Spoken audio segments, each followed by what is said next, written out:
Hey guys, we're already in chapter 2, week 2 of criminal justice ethics. This chapter is just like the first one. It's really short, but there's a little bit of difference. This one's packed with a lot of complex material.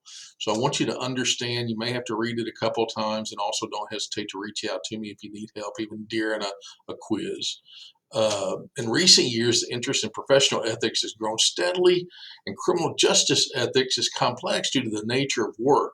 You have a lot of discretion allowed, and this ability of individual officers to make different decisions complicates the study of ethics. This chapter is short again, but it's packed with material. I want you to understand the difference in utilitarianism and deontology. You'll also need to see Immanuel Kant's name, or you'll also see Immanuel Kant's name mentioned in several areas. He is considered the most famous deontologist and is also an 18th century German philosopher. Let's briefly discuss utilitarianism because I want you to know the difference in that and deontology.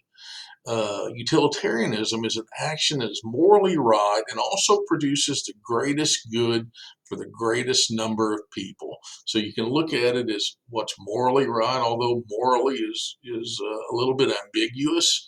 But to one moral right might be a wrong to someone else.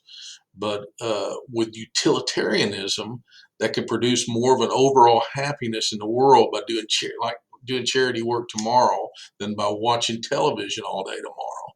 According to act like a utilitarianist, then the right thing to do tomorrow is to go out and do charity work. And the wrong thing to do is to stay home and watch television all day. Now, a deontologist, their ethics holds that at least some acts are morally obligatory, regardless of their consequences for human welfare. An example of such ethics is phrases like duty for duty's sake, virtue is its own reward, and let justice be done though the heavens fall.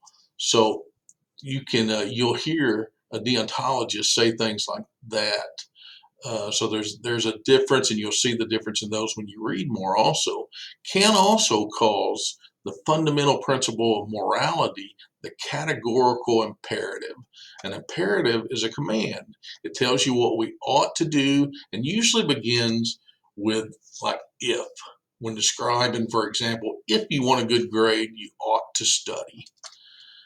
This chapter, again, is somewhat complex, so make sure you read over and go over the material supplied before you attempt to take the quiz. Listen closely to this lecture, and I think it'll help you with a couple of questions on the quiz also. If you have any questions, don't hesitate to call me. Have a great weekend. See you soon. Thank you.